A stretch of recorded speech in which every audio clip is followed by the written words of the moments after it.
Shaggy. Hi. Deborah. Lori. With your weekly dose from Tom Sewing. It's Wednesday. Yes. It is. So, I have 2 thoughts to share with you. Lord love us. The first one is actually a very interesting piece of Okay. information. It's got nothing to do with sewing, but it's very, because it was confusing me. So in my front yard, I planted 7 different rose bushes. Okay. And all the colors ranged from pink to purple. All right. This year, and then they had like the big blooms and like all the blooms were different. This year, all my roses out there are all red and they're the same type of bloom. I'm like, why? Cross-pollination? No, I looked this up. So this is very interesting. So when they do roses, they're grafted, the roses are grafted onto a base. Yes, because roses didn't usually come in all those colors. No, yeah, so they have the base one, which is a stronger, more hardy one, and then they graft the different colors onto that. And so if something happens to the graft on, the main one Takes over? takes over. And they use the same rose for the stability. So this year, I'm going to sneeze. Excuse me. Excuse me. Bless you. So this year, all my roses kind of started to bloom early, and then we had that frost. And so it killed a lot of the things. And so this year, like, we did a major cleanup of all the dead stuff or sticks on my thing. I cleaned out a lot. So basically, that's why is the red Takes over. the stronger one survived the frost, and that sent off new shoots. So that's why So if all of your roses or your roses that were not red before come up, it's because that. It has nothing to do with cross pollination, because roses are not pollinated by bees, because they come up with the thing and then they bloom. They are not pollinated. Okay, well there you go. Yeah, so it was frustrating me. If you're ever wondering about your roses, check it with Lori. Or Google it. Google it. Like I did. And I just made a decision regarding the applique quilt that is sometimes behind us that Kerri has done, the Christmas one. I'm going to make myself an all thread one. Nobody told me what one person did. One person suggested the applique. And sorry, I will do that for my grandchildren. For me, I'm going to do all thread. So you know what? It'll be nice to see the comparison between the two. So you'll have it done by Christmas? I'll have it done on the weekend. Perfect. Maybe not this Christmas. And one other thing, okay, so I have not been sleeping very well, which is nothing new. But while I've been not sleeping, I've been coming up with some really great ideas. I've been not sleeping. Ideas that one comes up with when one is not sleeping, it isn't always a good idea. I think they're great. I'm still trying to convince Kerri that we do tutus for chickens, but she doesn't like that one. I don't know why. But I don't know why either. So she's a sensible woman. It'll keep the coyotes away. Okay. So I think we should have a nickname for us. I have lived this many years without a nickname. Well, not for you individually, but for us and doing this. So I came up with 2. I'm afraid to ask, but I'm gonna, because I kind of have to. So I'm thinking we could do Wacky Women. And the other one? Well, see, that one, though, is very limiting, because then that just assumes that we're just wacky. Which... That might be the case for one of us. Don't worry. We'll help. The other one was Dynamic Duo. I thought that was more... It's been used before. It doesn't matter. We're cuter. I'm writing these down. I want people to tell us, okay, what do you think? We are the Dynamic Duo from Tom Sewing. Doesn't that just ring like awesomeness.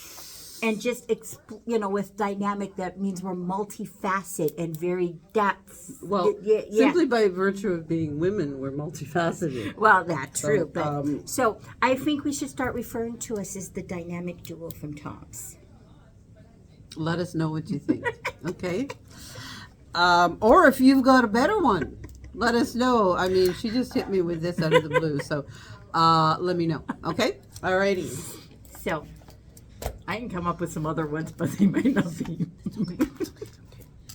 All right. Okay. Announcements. Oh, it's a biggie. Well, yes. So, how many days did Tom say last week till Christmas? I don't remember. I don't remember either. And he stepped out, so yeah, we we don't know. But we all know that he knows. Yeah. I have an app on my phone that tells me how many days. I don't have Tom. And then he always corrects me because I give the hour as well, and he says, "Daylight saving time." I'm always off by an hour. Doesn't matter what time of year I say it, I'm off by an hour. There you go. Yes. We have coming sometime between today and next week. Yep. Another skid of fabric, and it is the Christmas. I've seen, we probably have over 100 bolts. Yeah, I think so. Yeah, coming. Yeah. So, and they're, some are absolutely stunning. Some are just, they're cute and funny. It's just, whatever you want to do for Christmas. There's some amazing stuff. Yeah. So, right now is when you kind of want to start thinking about those projects. Yes. So that you can get the fabric and start working on them so that they're ready for Christmas 2029. Yeah, that's pretty much how it works. Yes. This But is there's true. there's some cute stuff coming in, and stuff I've already got dibs on. You can't do that. I can. I put my sunglasses on like this, and then nobody knows who I am. Right. And Yeah. As nobody recognizes your voice or anything. Because we're all apparently blind or stupid. Which is it? I'm not putting that on camera. All right. Okay. So that is our one big announcement. Yes. And So that's huge because it's lots. I mean, we have lots of new fabric that Yes. has been coming in over the time, and so if you haven't been in to check that out, come check out the new Christmas stuff that's coming. Yes. There's lots of things, and on the calendar there's some really good Christmas classes that have already started, been listing. Like I've got the embroidery ones, we've got the advent calendar, we've got the tree skirts, we've got so sign up for those, get some fabric, and we're gonna have lots of fun. We are. Well, we always do. Speaking of classes, we've got some tomorrow's EMB and me, so if you just want to come hang out and do some embroidery, sign up. I'm here. We have Kimberbell is next week. Yeah. Thursday and Saturday in Chilliwack. And then we also have this one. Now, it's not completed yet. It is the table runner. Okay? Woo! I didn't hit you. If you wouldn't have moved, it wouldn't have come anywhere near you. So just stay put. It's self-preservation. Okay, so I have to add the other end here. So we just have to bind it, is kind of what, put the end on and bind it. So, but for the most part, it is done. But this is the Designs by Juju. Yep. It's done for Canada Day. It's like so cool. We've got leather, we've got glitter, we have iron-on vinyl. It's so fun to do. It is. And it looks So really it looks cool. very different than the one on the picture because that one's for America. And I mean, you can make an American one, but we're up here, we want Canadian. So come join me. This is, if you're new to embroidery or just getting started, this project, you're still going to be able to do it. Just take in-person class where I can help you step by step. Yeah. If you're, been doing stuff for a while and you just want to know the tips and things you want to watch out for, or how to add some extra bling to it, and you're very familiar with your machine and all that kind of stuff, you can do the Zoom. Yeah. If you want to, if you're experiencing, still join us in person too, because it's just so Yo, much fun. Well, and you can even stop in and say, "Oh, Mom was going to say hi to me," but Yeah, no, I'm you're gone. leaving. You're leaving. I'm not leaving. I'm taking a vacation. You Still see my leaving. daughter and my grandchildren. That's more important. Yeah.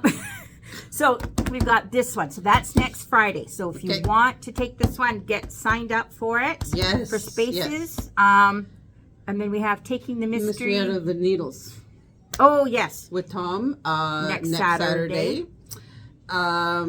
And on the 25th of June, the Surger level 1 is full. We only have a waiting list.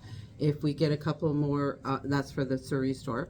If we get a couple more people into that who are on the waiting list, we would have enough to have another class.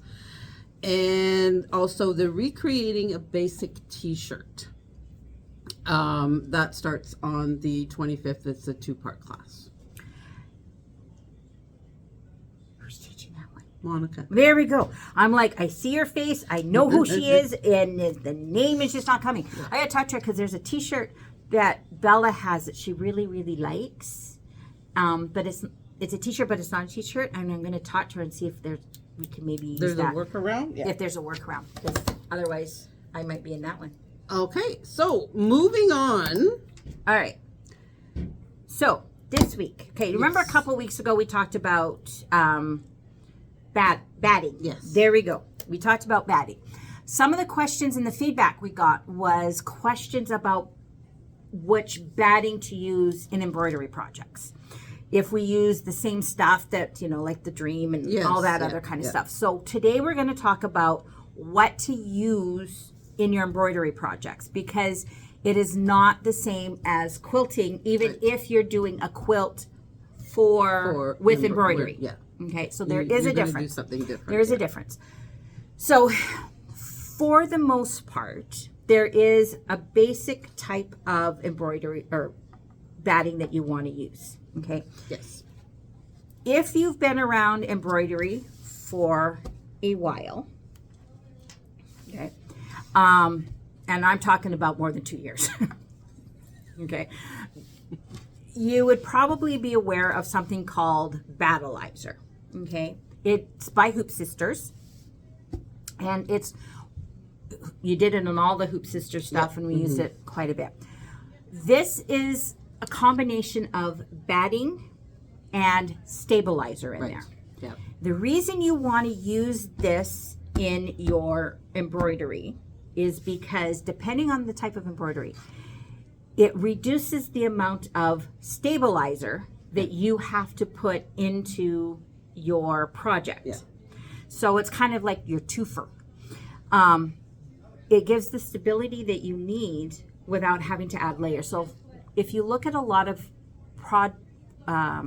projects or instructions from companies outside of Hoop Sisters, Right. they'll say add 2 layers or 3 layers of Yes. this, and so you're using multiple layers of your Stabilizer. your and cutaway, batting. your Yes, tearaway, or exactly. whatever. Yeah.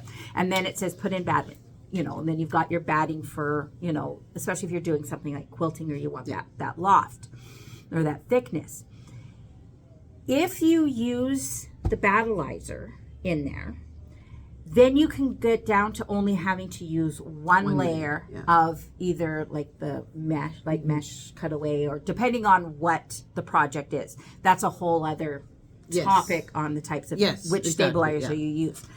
So this, even though it's a little bit more expensive than regular batting, not by much, but Not by much, there yeah. is a little bit more of an expense to it, but you're saving because you're not using multiple. Stabilizer. Yeah. Okay. And the reason why you want to use something with stabilizer in it as opposed to a regular batting is regular batting Has give. has give. Yeah. And so if you're just using regular batting, you have to then use your multiple layers of your stabilizer. You do. Yes. Um, Because there's so much stitching. on some of there's a those lot of patterns. stitching, and Yeah. the more stitching that there is, and especially like those satin stitches, and it is the nature of the beast, that you will have pull. That's why we have to have stabilizer in there to begin with. You have pull. Yeah. It doesn't matter what machine you're using or anything else like that. It is all based on the How well you hoop it. on how well you hoop it and the stabilizer you have in there. Yeah. Because it's pulling. It's like tugging this way and tugging that way, and you're going to get pull. And so if you've got projects that have all these little puckers in it, it's because it wasn't stable enough and there was just too much pull. So by doing this, so now you move a little bit into the last 2 years, and Kimberbell has come out with their project batting. Yeah. Okay. Now, this is according to Lori. It is almost identical, if it's not the same. Okay, now this is, I can't prove it, and they're different companies, but basically the underlying premise of it is that it is batting with a stabilizer in there. The concept is the same. So they are interchangeable. So if you are doing a Hoop Sisters project, you can use the Kimberbell project batting, and if you're doing a Kimberbell project, you can use the Hoop Sisters. Okay, yes. There's nothing different. Now, there's different ways of purchasing it. Kimberbell comes on the roll. Yeah. And it used to be this or whatever, but now they've come out with their project batting that is longer and wider. Oh, okay. And so if you're doing like a lap quilt or a baby quilt, you can now get project batting that is that size. Okay. Through Kimberbell. So whereas the Hoop Sisters stuff, it comes on the bolt, but it's what, 40 inches? I don't think it's that wide. I think it's more like 30 something. Yeah. And it comes in 15 yard or 30 yard. So you get the rolls, but if you're doing a quilt, you're going to have to stitch it together and all that kind of stuff. Yeah. So this comes to the flip side. When would you use this stuff? Okay. You can cut it up, use it in pieces, like when you're doing mug rugs, all those kind of things. And then you could use it if you are quilting, doing your background quilting. Background quilting in using embroidery machines has gotten so much bigger again over the last year or two. Yeah, exactly. You used to be able to get, I remember, I think it was Designs by Juju. OESD probably had some a little bit before that, but it wasn't really a big thing. And then Designs by Juju came out a couple of years ago with big, edge to edge, and really started kind of really pushing. And then Kimberbell, the last couple of years, has just really been pushing that background quilting, or just doing a quilt top. That's why they've got the clear blue tiles. Yeah. And using your embroidery machine to get that long arm look without the long arm, because a lot of us don't have the budget or the space for a long arm. Because if I get a long arm, I'm going to have to kick a child out. Yeah. There are days. I hear you. Yeah. No. I'm with you. Or else get a bigger house. Yeah, I don't know if you could do that. You have a very large home. Well, it's chopped up. It's not open concept, but it's just it's expensive. I'd rent your that office space downstairs from you. I could live there. Well, yes. It's big. Yeah. So I tried using it for my sewing room, though. It's an odd shape. And so I get more up in my dining room than I do down in that space. Yes, but it also has a bathroom and an office. You'd never have to encounter anybody. Ramon's using my office. I encounter him. Lord, well, yeah, I know. Anyways, whole other issue. So with this, this is the stuff that you want to take and use. Now, there is another type of batting that you can use. Okay, so it's the Dream line, but Dream comes in different weights and different thicknesses. Yes. So you want the Dream, the Request line. That is used a lot also for people who are doing quilts, so they need the bigger piece, and they're doing some background. The added bonus to these is you want to make sure it's nice and thin. Okay? Yes. Yeah. Because a lot of embroidery machines, depending on the brand, don't have magnetic hoops that come standard with the machine. You have to buy them extra. And you can get expensive. Yeah, they're not cheap. They're not cheap. And so when you're trying to hoop a quilt to get that background quilting, if you've got a layer of your fabric, your background fabric or your backing, and then your batting, and then you've got your quilt top, it gets quite thick. It's quite thick. And see, this is the other thing. If you have to quilt or hoop this stuff, it doesn't stretch. When you're trying to hoop this, it's going to stretch, and it's going to. As soon as you start to stitch, that's going to. Yeah, so then you stretch it a little bit, even if a couple of inches or whatever, or centimeters, and then when you take it out, then it kind of shrinks back, and then it kind of throws everything off. So that's why this, or else the request, is great for doing. Yes. So if you have to hoop it. So now, these are your basic ones that for 95% of your projects that you're going to take and do. The flip side of that is if you're doing something that's a little bit more out of the box.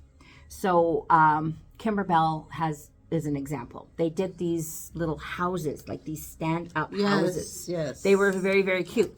This is not going to cut it. No. Okay, they are not going to stand. That's when you switch to. So it's this shape form interfacing. Because you guys can't touch it if you've ever used Timtex. No. Okay. Anyways, for those of you who have used Timtex, it's very similar. Okay. So it is like, you can get the feeling like it's been in the package and this is the way it wants to be. And so it holds its shape and you have to fight it. This is perfect for those kind of things. Yes. If you're doing, you could use it if you're like maybe doing a small wall hanging and you want it nice and stiff. You don't want any give to it. You can use this because it's not going to give. This you cannot hoop in your hoop. It is not. No. This is for small projects that can fit in the hoop where you're hooping your stabilizer on the outside. Would it work in a magnetic hoop? No, because it's too stiff that you won't get it to bend and you'll be fighting it. So this is the project's going to have to fit into your hoop because you're going to have to float this. Okay, so you have to float or hoop your regular stabilizer, depending on the project, will depend on what you're doing. Then put this on top and float it. But when you're floating it, you're going to have to, either do a tack down stitch or tape it, and whole other issue, a whole other, we could be here forever talking about that. Okay. The other thing is if you're doing bags or whatever, or when we did those boxes, those things, soft and stable. Yes. Okay. Kimberbell has something similar to it. I can't remember what they call it, but basically it's the soft and stable. It's the foamy. Kimberbell's is flexi foam. Okay. It's the same thing. Yeah. Or similar. Interchangeable. Yeah. Okay. So it's basically foam in the center. Yeah. This is going to give you stability or shape without being stiff and bendable. So I use it for like when we did those boxes. I use it in bags and all that kind of stuff. Mm-hmm. If you're using that, you're not going to do that. Again, that cannot be hooped into the regular hoop. It has to be floated. But again, there's different ways of doing that. So I have that bag class coming up in the fall where we did that bag. We're using that, and there's different ways of doing that and doing background. And then this one, the one thing I do like about this, because it is thicker, you really get a nice... You really get that... quilted look. Yeah, absolutely. You really get that nice quilted look. An interesting point here. This, and it's not all there, is the Kimberbell stabilizer samples. That's how many there are. There is. That you could use for certain things. Kimberbell has a large selection of stabilizers, but they don't have necessarily all of them. There are some other types of stabilizers that Kimberbell doesn't have. And simply because they're not ones that they tend to use in their projects. But that's how many options there are. There are. There's more than this. There is more. So, and so you really do have to do a couple. I mean, we've done a couple of these where on some stabilizers. But. And you get to the point where you do create a collection after a while. So just when you start out, probably working with battleizer or project batting. And then you just start to, depending on where you started. I started with blocks for quilts. That's what I started with, embroidering quilt blocks. Yeah. And then you just need one layer of your, now we would use light mesh cutaway. Yes. For that one. See, that's kind of a newer one that's being used quite a bit. Because it used to be either tearaway or the cutaway. Again, then you get into, well, do you want movement? Do you want movement? Exactly. I want it to be a blanket, so I want movement.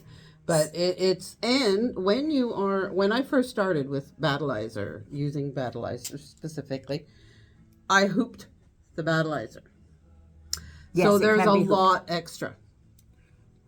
Now, and then the extra, I kept it, and I sew it together. I did, and that's the great thing about it. Yeah, it's still usable. It's still, you just do a light, you don't want a heavy. No, it's just a light one, because it still has that stability to it when you do that. And so you can reuse it. One of the things, if you haven't, it's not up at the store because I got to finish it off, but I've done those couple of classes from OESD where we did the tile scenes. Yes. And if you do the tile scenes, you're using 3 or 4 layers of stabilizer, because these things, there's dents and then there's these ones. That's right. Yeah. There are some places where there's 6 or 7 layers of thread over and over top of each other, but they turn out beautiful because there's so much detail and just the with using the project batting or battleizer, I use 1 layer of light mesh. No, not light mesh. I use cutaway, the regular cutaway. I use my project batting, and then I iron on the back of the piece the fusible thing. What's it called? It's the green one. Well, there's a couple of green ones here. It's SF101 or fusible peel and stick. No, fusible backing. The fusible backing. So between those 3, I get more stability in my piece than if I do 3 layers or 2 or 3 layers of the heavy duty cutaway and whatever else they have using it. I don't get as much shrinkage. It's dense, so you're going to get some.